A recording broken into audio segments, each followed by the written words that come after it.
1강에서는 신천지가 정통교회와 무엇이 다른가, 또 2강에서는 신천지에 대한 대처법을 다루어 보았습니다. 3강에서는 신천지가 어떤 내용을 가르치는가, 또 그것을 어떻게 반박할 수 있을까에 대한 내용들을 다루어 보도록 하겠습니다. 신천지는 사람들을 센터라는 곳으로 데려가서 거기서 신천지가 아닌 것처럼 공부를 시킵니다. 그리고 가장 먼저 가르치는 것이 비유풀이라는 교리입니다. 이 비유풀이는 역대 이단 교주마다 사용했던 매우 위험하고 비성경적인 교리입니다.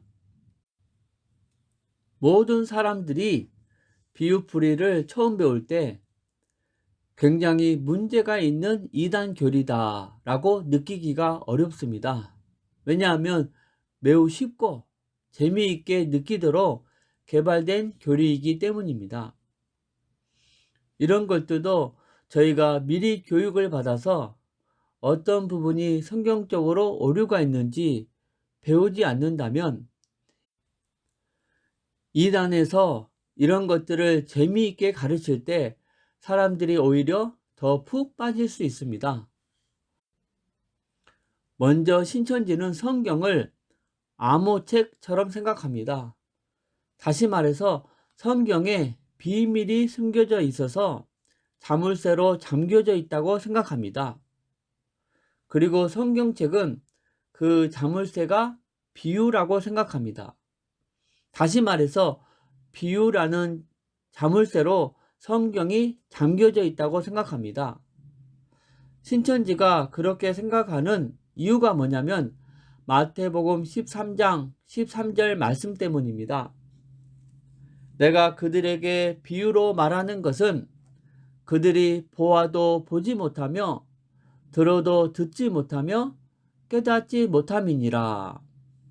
예수님께서 비유로 말씀하시면서 그들이 보아도 보지 못하며 들어도 듣지 못한다고 하시니까 사람들이 이 구절만 들으면 느끼기에 아하, 그들이 보아도 보지 못하게 하시려고 들어도 듣지 못하게 하시려고 비유로 말씀하셨구나 이렇게 생각하는 것입니다.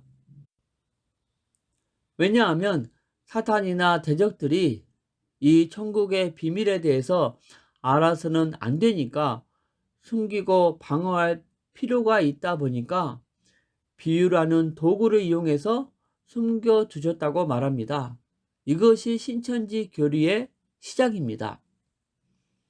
그래서 결국 이런 논리가 나오는 것입니다. 비유로 숨겨져 있기 때문에 결국 우리는 성경을 곧이곧대로 보면 안 되고 비유를 제대로 배워서 성경에 숨겨진 참 의미를 알아야 한다. 그런 결론이 나오는 것입니다. 신천지의 논리로 말하면 비유를 모르면 성경 읽기는 수박 겉핥기가 되는 것입니다. 비유를 제대로 알아야 그 숨겨진 비밀을 알 수 있다 이런 겁니다. 그리고 신천지가 주장하기를 이 비유를 풀 수 있는 사람은 이 시대에 계시를 받아서 숨겨진 성경의 비밀을 알아낼 수 있는 사람이다. 그럼 그분이 누구인가? 바로 이만희 교주뿐이다 라고 주장하는 것입니다. 신천지인들은 이만희 교주에게만 이 비유라는 자물쇠에 마스터키가 있다고 주장하는 것입니다. 이것에 대해서 저희가 여러 가지 오류를 찾아보겠습니다. 먼저 첫 번째로 예수님은 비밀을 숨기고 싶으셨던 적이 없습니다. 예수님께서 비유로 말씀하시는 많은 내용이 하나님 나라의 비밀입니다. 바로 천국 비밀이라고 합니다. 그 천국 비밀은 예수님께서 이미 사실대로 여러 차례 말씀하신 내용입니다. 마태복음 4장 17절 말씀에 예수께서 비유로 전파하여 이르시되 회개하라 천국이 가까이 왔느니라. 또 마태복음 9장 35절 말씀에 천국 복음을 전파하시며, 또 마태복음 10장 7절 말씀에 전파하며 말하되 천국이 가까이 왔다.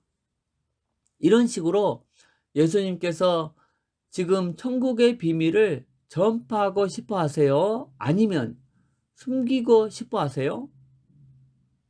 전파하고 싶어 하십니다. 예수님께서는 누구보다도 더 많은 사람들이 천국에 대해서 알기를 원하셨습니다.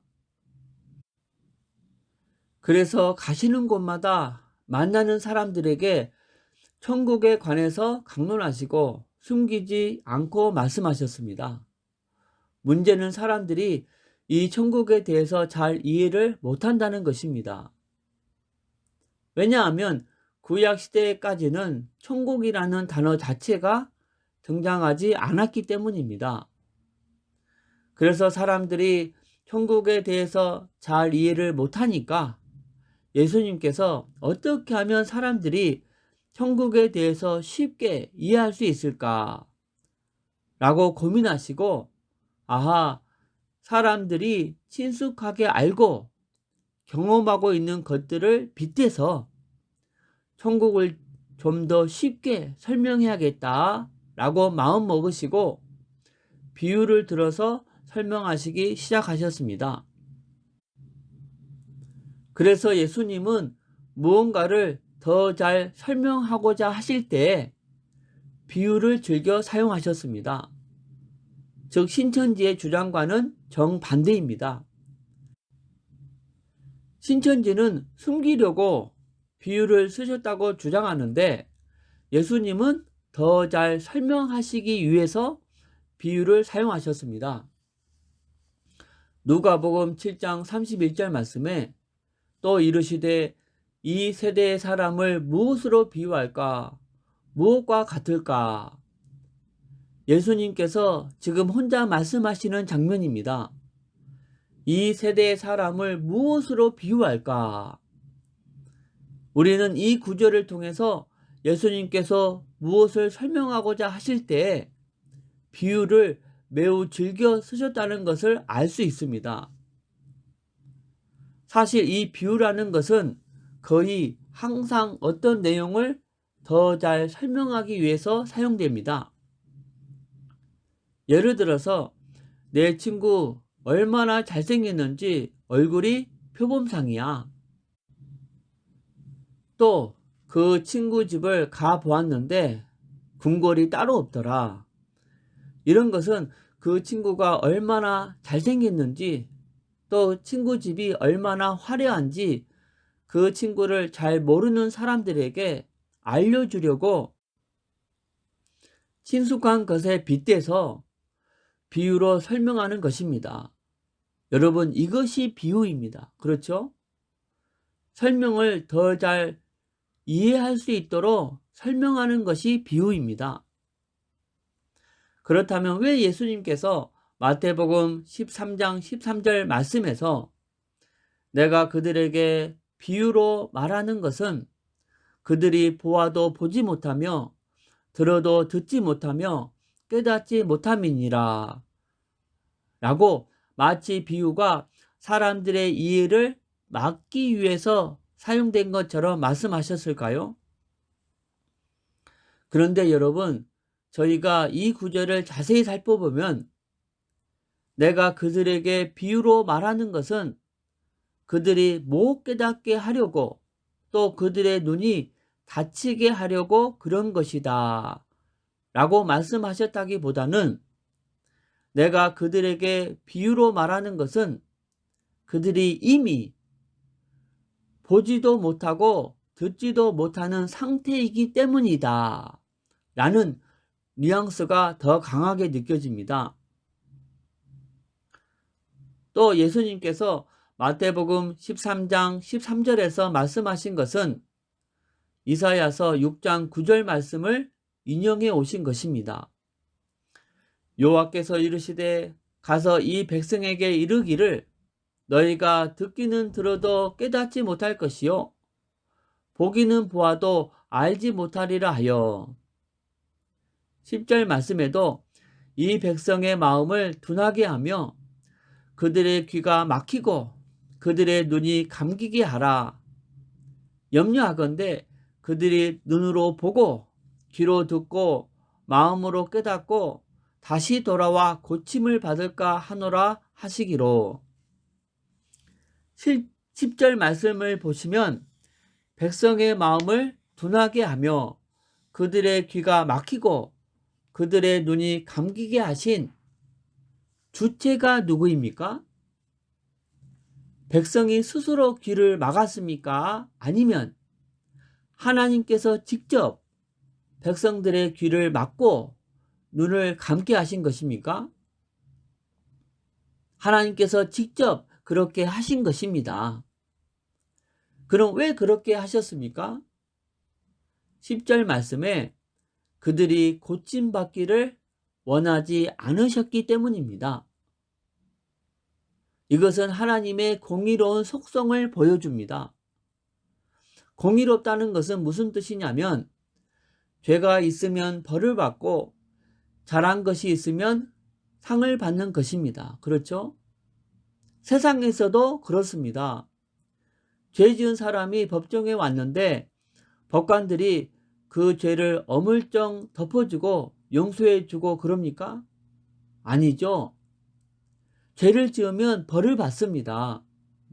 그렇듯이 하나님은 너무나 공의로운 분이시기 때문에 죄를 지은 사람은 심판을 받아야 된다는 것입니다.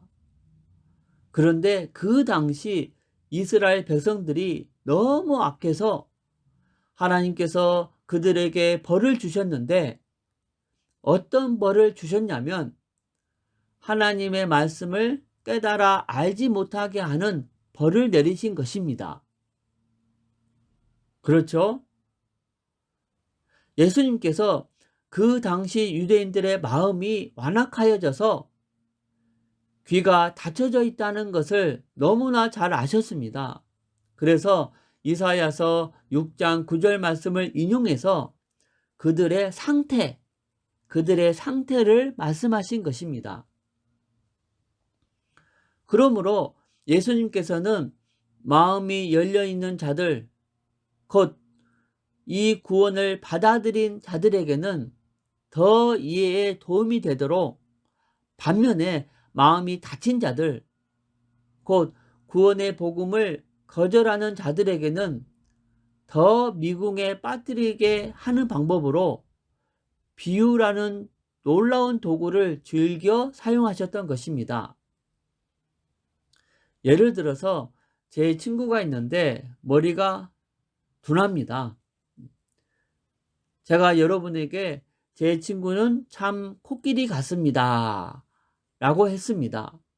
그런데 제 친구를 잘 아는 사람은 어떻게 반응하겠습니까? 맞지, 코끼리지 하고 더 이해가 됩니다. 그런데 제 친구를 모르는 사람은 무슨 말이지? 밥을 많이 먹나? 이렇게 생각할 수 있습니다. 제가 완벽한 비유를 든 것은 아니지만 이런 식으로 비유로 설명을 하면 사전에 이해가 있던 사람은 더 잘 이해가 되고 사전에 이해가 없던 사람은 더 미궁에 빠질 수 있습니다. 그래서 예수님께서 마태복음 13장 12절에서 무릇 있는 자는 받아 넉넉하게 되되 없는 자는 그 있는 것도 빼앗기리라 이런 말씀을 하신 것입니다. 매우 합당한 표현이라고 생각합니다. 여기서 우리가 알 수 있는 것은 신천지는 분명히 비유라는 것은 비밀을 감추기 위해서 오로지 숨기는 도구로만 사용되었다라고 주장했습니다. 그래서 그것을 밝혀낼 사람이 필요했던 것이고 자물쇠를 열어줄 사람이 필요했던 것입니다. 그런데 알고 보니까 이 비유 때문에 받아 넉넉하게 된 사람, 즉 더 잘 이해하게 된 사람도 존재했던 것입니다. 그럼 이런 이유에서 비유를 자물쇠라고 말하면 안 되고 조명이라고 말해야 옳을 것입니다. 그렇죠? 즉 신천지식의 성경 해석 방법이 틀렸다는 것입니다. 또 무엇보다도 비유를 듣고도 깨닫지 못한 사람들은 그 비유 때문에 못 깨달은 것이 아니고 원래 하나님께서 그 사람의 귀를 막으셨기 때문에 못 깨달은 것입니다. 못 깨달은 원인을 잘 알아야 합니다. 즉 비유는 감추는 도구가 아닙니다. 예수님께서 그것을 아시고 비유라는 신의 한 수를 사용하신 것입니다. 결국 예수님의 최종적인 의도는 비밀을 드러내는 것이었습니다. 그러므로 예수님께서 이사야서 6장 9절에서 10절 말씀을 인용하신 것은 예수님 당시의 유대인들을 못 깨닫게 하려고 하신 것이 아니고 이 사람들이 못 깨닫는 현상이 나타난 이유는 이미 이사야서에 예언되어 있다. 하나님께서 그렇게 하셨기 때문이다. 라는 것을 알려주시기 위해서였던 것입니다. 자, 이번에는 신천지 비유풀이의 실제 사례를 한번 보겠습니다. 겨자씨 비유입니다. 이 비유는 신천지 센터에 들어가면 거의 처음에 배우는 비유입니다. 마태복음 13장 31절에서 32절 말씀을 같이 읽겠습니다. 또 비유를 들어 이르시되 천국은 마치 사람이 자기 밭에 갖다 심은 겨자씨 한 알 같으니 이 씨는 모든 씨보다 작은 것이로되 자란 후에는 풀보다 커서 나무가 되매 공중의 새들이 와서 그 가지에 깃들이느니라. 정통 기독교에서는 겨자씨 비유라고 합니다. 그런데 신천지에서는 씨, 밭, 나무, 새 비유라고 합니다. 이 구절을 보면 씨도 있고 밭도 있고 나무도 있고 새도 있는데 신천지는 이 구절을 곧이곧대로 받아들이지 못할 것입니다. 왜냐하면 성경을 암호책이다, 비밀이 숨겨져 있을 것이다, 이렇게 생각하기 때문입니다. 그렇죠? 그래서 신천지에서는 단어의 숨겨진 뜻을 밝혀내고자 합니다.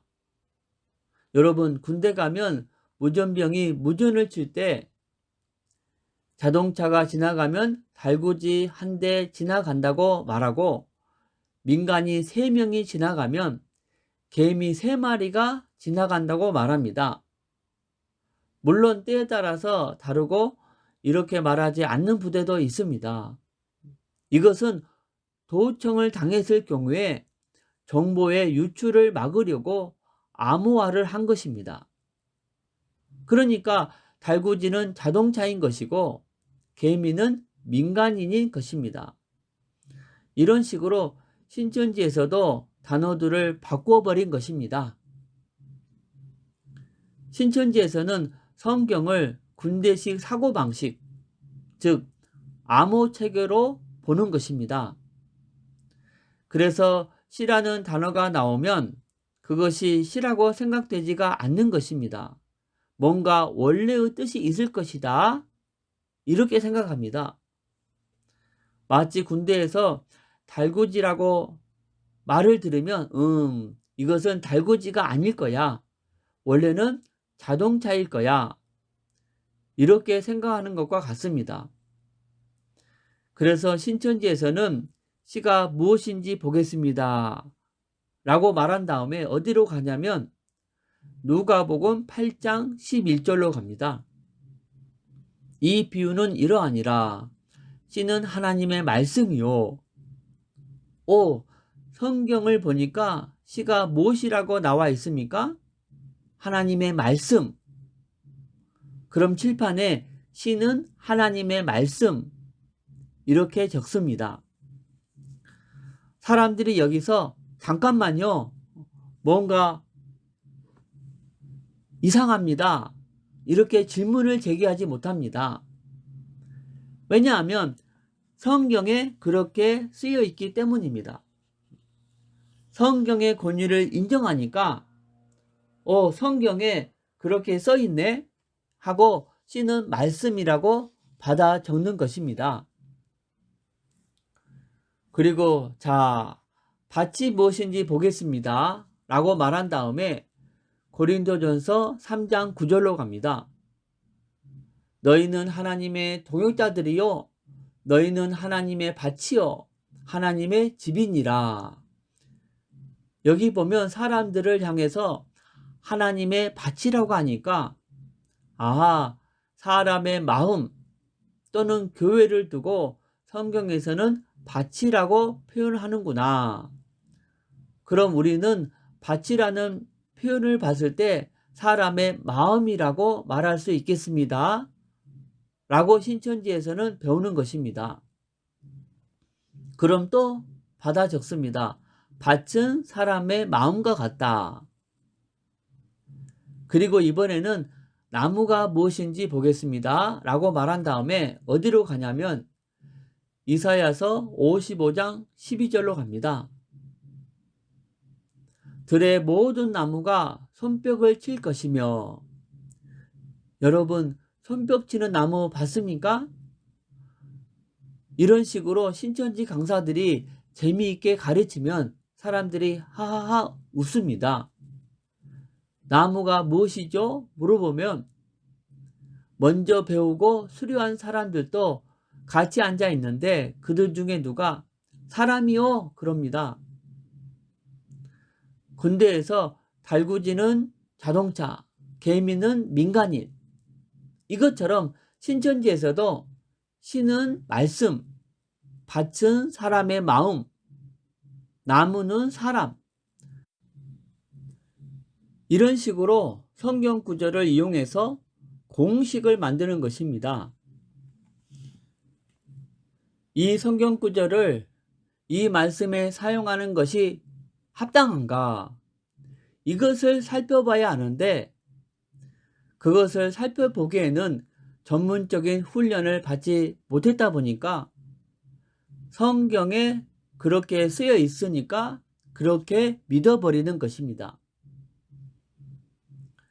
그리고 세를 설명할 때는 어디로 가냐면 마태복음 3장 16절로 갑니다. 예수께서 세례를 받으시고 곧 물에서 올라오실새 하늘이 열리고 하나님의 성령이 비둘기 같이 내려. 이것을 보고 성령님이 오시는 것을 보고 비둘기 같이 표현하는 것을 보니까 우리는 성경에서 새라는 표현을 보면 영적인 움직임으로 볼 수 있겠군요. 라고 신천지에서는 말한 다음 새는 영과 같다 이렇게 표기하는 것입니다. 여기에 어떤 오류가 있냐면 성경은 비둘기 같이 라고 했기 때문에 직유법입니다. 그렇죠? 그런데 이것을 신천지에서는 새는 영이라고 해버렸습니다. 이것은 사실 국어적으로도 잘못된 용법입니다. 그리고 언제 새라고 했습니까? 비둘기라고 그랬죠. 또 언제 영이라고 했습니까? 성령이라고 했죠. 그렇죠? 즉 뭔가 억지로 새를 영으로 해석하게끔 하려는 듯한 의도가 느껴집니다. 왜 이런 짓을 하냐면 바로 신천지식의 요한계시록 해석법 때문입니다.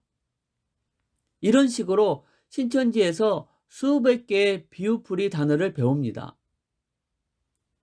씨는 말씀, 밭은 마음, 나무는 사람, 새는 영. 이렇게 어거지로 수백 개를 배우면 그 사람이 어떻게 될까요?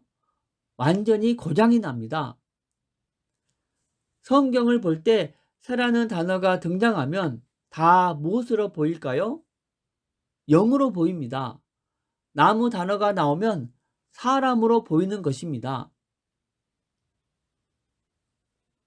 그리고 나중에 요한계시록에 가보면 그 단어가 다 등장을 합니다. 사실 이 모든 것이 계획된 것이었습니다.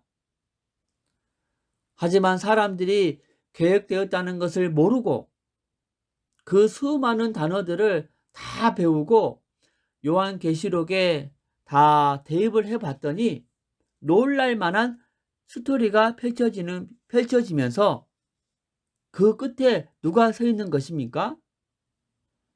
바로 이만희 교주가 서 있는 것입니다. 그때 이 비유풀이를 다 배웠던 사람들은 대단한 전율과 쾌감, 그리고 어떤 성경의 비밀이 크게 열리는 대단한 고향감을 느끼면서 신천지에 푹 빠지게 되는 것입니다. 이렇게 요한계시록에서 신천지가 원하는 스토리가 펼쳐지게 하려면 신천지 입장에서 새가 영어로 해석되어야 합니다. 그러니까 억지로 새를 영어로 만들려고 마태복음에서 비둘기 같이 그런 구조를 가져와 쓰는 것입니다. 신천지에서 밭을 그림 그리고 씨를 그림으로 그리고 나무를 그림 그리고 새를 그립니다. 방금 신천지에서 씨가 무엇이라고 말한다고 했습니까? 씨는 말씀이다. 밭은 사람의 마음, 나무는 사람. 신천지 교리로 정확히 말씀한다면 말씀으로 거듭난 속사람입니다. 그리고 새는 영. 다 그림을 그리고 신천지에서 모든 비밀이 풀렸다고 하면서 숨겨져 있던 암호책을 열어봤더니 마태복음 13장의 겨자씨 비유가 무슨 뜻인지 살펴봤더니 하나님의 말씀을 사람의 마음밭에 심어서 그 사람이 말씀으로 거듭난 후에 그 사람에게 영, 곧 성령이 임합니다. 이런 식의 교리가 탄생하는 것입니다. 매우 그럴듯하죠? 그럼 사람들이 어머나 이런 비밀이 숨겨져 있었구나 라고 깨달았다고 생각하는 것입니다. 그럼 여러분 여기에서 문제가 뭘까요? 보기에는 그럴듯해 보입니다. 문제가 뭐냐면 겨자가 사라졌습니다. 겨자. 예수님은 천국을 씨를 심고 나무가 자라고 새가 오는 그런 상황과 같다. 그렇게 말씀하시지 않고 겨자씨 하나에 같다라고 말씀하셨습니다. 그러면 우리는 겨자씨에 집중해야 합니다. 그렇죠? 수박씨도 있고 호박씨도 있는데 수많은 씨 중에서 예수님이 천국을 겨자씨에 비유하신 이유가 뭘까요? 바로 겨자씨가 작기 때문입니다. 겨자씨가 그 당시 그 지역에서는 가장 작은 씨였습니다. 나중에는 진짜 사람 키보다 더 크게 자라기도 합니다. 그래서 그 당시 사람들의 인식 속에서 그것이 매우 신기했던 것입니다. 예수님께서는 천국이 작은 데서 시작해서 나중에는 새가 깃드는 나무가 될 정도로 풍성하여진다. 이것을 설명하시고자 천국은 겨자씨 하나에 같다 라고 하신 것입니다. 그런데 이 비유를 신천지식으로 해석하면 예수님께서 의도하셨던 원래의 의미가 사라져 버리게 되는 것입니다. 그렇죠? 이 겨자씨라는 표현이 성경에 몇 번 나옵니다. 누가복음 17장 6절 말씀에 주께서 이르시되 너희에게 겨자씨 한 알만한 믿음이 있었더라면 이 뽕나무더러 뿌리가 뽑혀 바다에 심기어라 하였을 것이요. 또 마태복음 17장 20절 말씀에 이르시되 너희 믿음이 작은 까닭이니라. 진실로 너희에게 이르노니 만일 너희에게 믿음이 겨자씨 한 알만큼만 있어도 이 산을 명하여 여기서 저기로 옮겨지라 하면 옮겨질 것이요. 또 너희가 못할 것이 없으리라. 즉 이렇게 말씀을 통해서 우리가 알 수 있는 것은 아하, 이 겨자씨라는 표현이 아주 작은 것, 또 아주 적은 것을 의미하는 그 당시 고대 근동의 관용적인 표현이었구나 라는 것을 알 수 있습니다.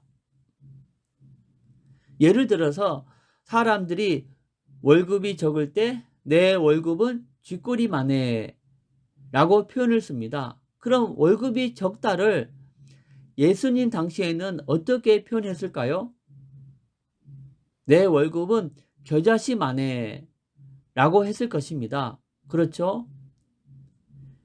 겨자씨라는 단어를 그 당시 사람들이 들으면 누구나 아하, 작다는 의미구나 라고 이해할 만한 그런 단어였던 것입니다.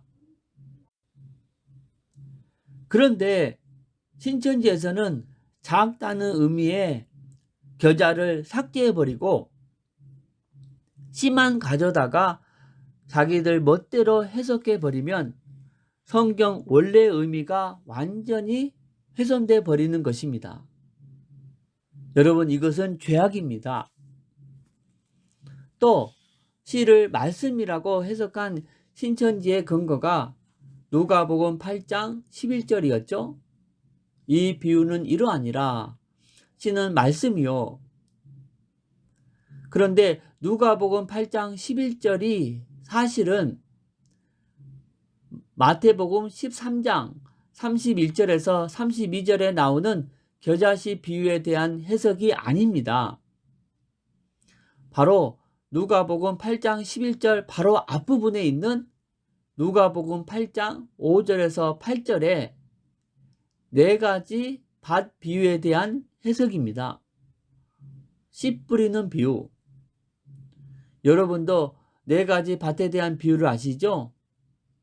길가밭, 돌밭, 가시밭, 좋은 밭이 있는데 씨를 뿌렸더니 길가에 뿌린 것은 새가 물어가 버리고 돌밭에 뿌린 씨는 싹이 났다가 습기가 없으므로 말랐고 가시밭에 뿌린 씨는 가시가 함께 자라서 기운을 막았고 좋은 땅에 뿌린 씨는 잘 자라서 100배의 열매를 맺었다는 비유입니다. 이 말씀을 예수님께서 해석해 주실 때 씨는 말씀이다 라고 했습니다. 그런데 이 말씀에서는 씨는 말씀이다 라고 대입해도 괜찮습니다. 하지만 이 네 가지 밭의 비유에 한해서입니다. 그런데 씨는 말씀이다 라는 이 구절만 쑥 뽑아다가 마태복음 13장 31절에서 32절에 나오는 겨자씨 비유에 집어넣어 버리면 어떻게 되겠습니까? 절대 잘못된 방식입니다. 이런 식으로 공식 대입을 한다면 많은 문제점들이 발생합니다. 예를 들어서 시편 84편 11절 말씀에 여호와 하나님은 해요 방패이시라 라는 말씀이 있습니다. 신천지식으로 하면 칠판에 뭐라고 적어야 합니까? 하나님은 해이다. 하나님은 방패이다 라고 적을 것입니다. 그리고 요한계시록 16장 8절 말씀에 넷째 천사가 그 대접을 해 쏟음에 라는 말씀이 있습니다.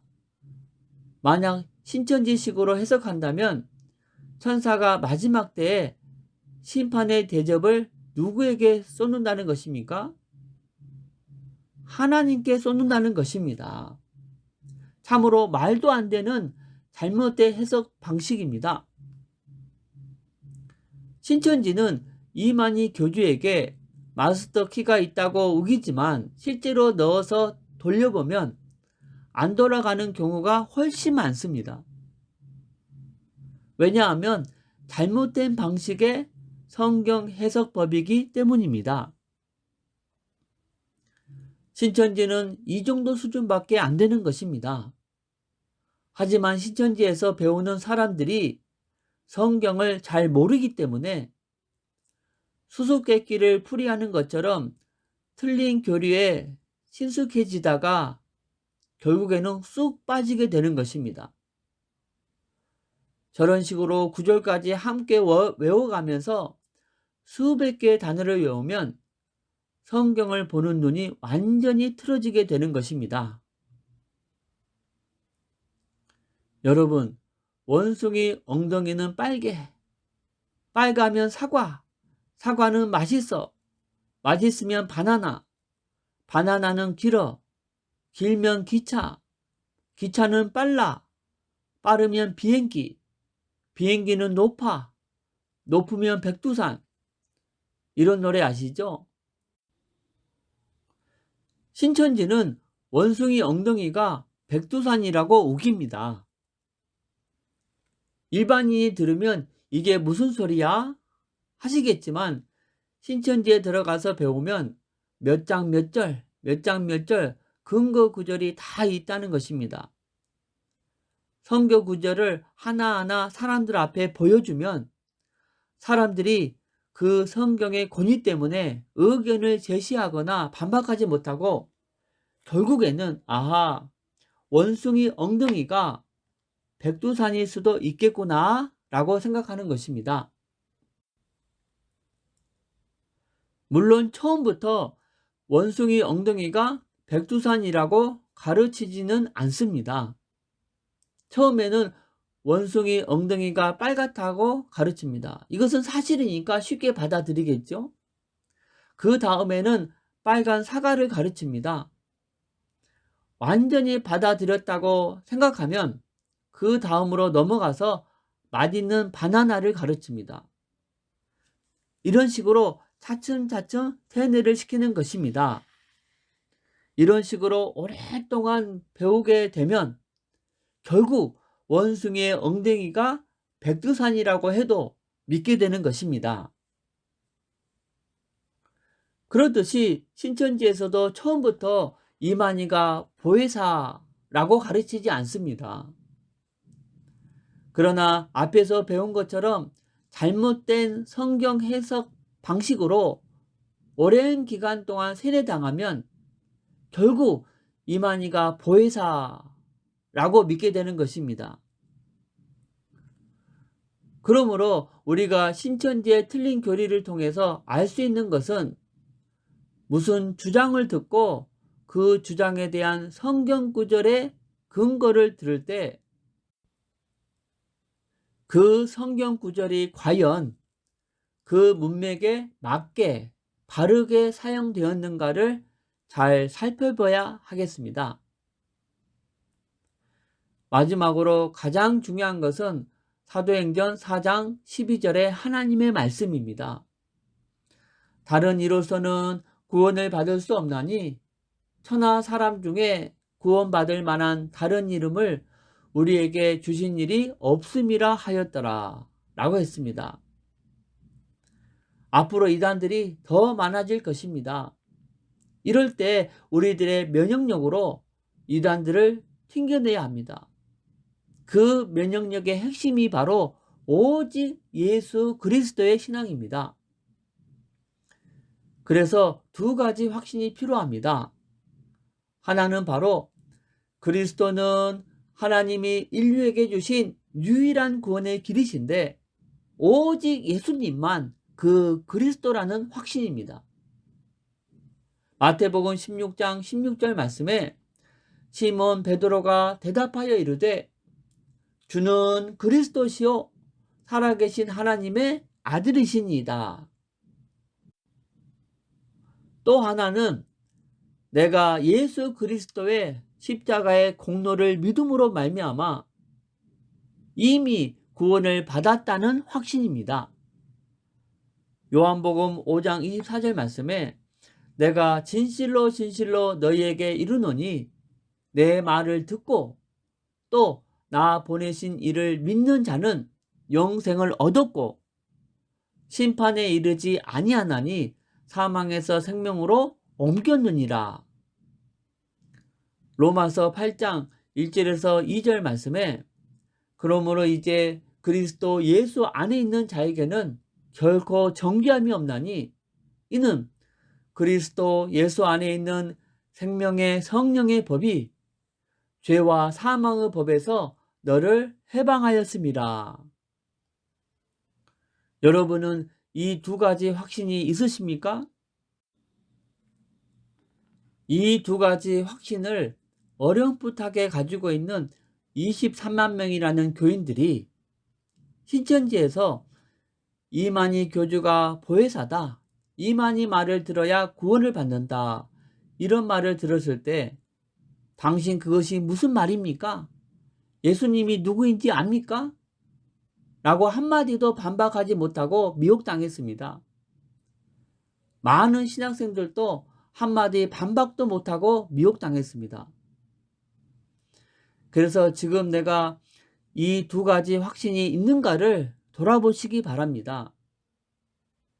이 두 가지 확신이 바로 이단 면역력의 핵심입니다. 올바른 신앙 간의 중요성, 구원의 확신과 겸손한 신앙, 교회 중심, 목회자 중심의 신앙, 정통 교리인 오직 예수 그리스도, 오직 은혜, 오직 믿음의 신앙으로 무장. 여러분 중에 혹시 예수님을 아직 영접하지 않는 분이 계십니까? 이 시간 하나님 자리에서 내려와서 예수님을 왕의 자리에 모시고 내 기준이 아닌 예수님 기준으로 살지 않겠습니까? 로마서 10장 10절 말씀에 사람이 마음으로 믿어 의에 이르고 입으로 시인하여 구원에 이르느니라 라고 하셨습니다. 믿기를 원하시는 분은 지금 저를 따라서 기도해 주시기 바랍니다. 하나님, 내가 하나님 자리에 앉아서 하나님 노릇했던 죄를 회개합니다. 예수님이 모든 것의 기준이신데 내 지식과 경험을 기준 삼아서 살았던 죄를 회개하오니 용서하여 주옵소서. 지금 하나님 자리에서 내려옵니다. 내 죄를 씻기 위해서 피 흘려 죽으신 예수님을 내 마음의 주인으로 모십니다. 지금 내 안에 들어와 주옵소서. 지금부터 내 지식과 내 경험이 기준이 아니고 오직 예수님이 내 인생의 기준 되심을 인정합니다. 그리스도이신 예수님의 이름으로 기도드립니다. 아멘. 이제 여러분은 이미 하나님의 자녀가 되었습니다. 요한복음 1장 12절 말씀에 영접하는 자, 곧 그 이름을 믿는 자들에게는 하나님의 자녀가 되는 권세를 주셨으니 했습니다. 부활하신 예수님이 여러분 마음속에 들어가셨습니다. 여러분이 언제 이 땅을 떠나도 지옥에 안 가고 반드시 천국에 들어갑니다. 오늘부터 이 복음을 전하기 위해서 열심히 공부하고 일하시기 바랍니다. 그리고 예수님을 왕으로 모시고 예수님 기준으로 사는 사람은 주일날 반드시 교회 가서 예배를 드려야 합니다. 그럼 왜 예배를 드려야 하나요? 여러분 생각해 보세요. 그리스도는 창조주 하나님이시고 우리는 피조물입니다. 그 창조주 하나님이신 그리스도께서 피조물인 나를 천국 보내기 위해서 어떤 대가를 치르셨습니까? 채찍으로 온몸을 갈기갈기 찢기시고 양손과 발에 대못을 박히시고 옆구리를 창에 찔려 물과 피를 다 쏟으시고 마지막에는 생명까지 내놓으셨습니다. 그럼 그렇게 구원받은 피조물인 내가 당연히 그리스도께 감사해야 되지 않겠습니까? 그렇죠? 그럼 최고의 감사 표현이 무엇입니까? 바로 예배입니다. 짧은 시간 동안 신천지의 기초적인 교리인 비유풀이의 오류와 그 실제 사례에 대해서 잠깐 나누었습니다. 여러분, 이런 신천지의 틀린 교리가 무엇인가를 잘 배워서 사이비 종교를 상대할 때 전투력 있는 그리스도의 강한 군사로 자라나시기를 바랍니다. 집중해 주셔서 대단히 감사합니다.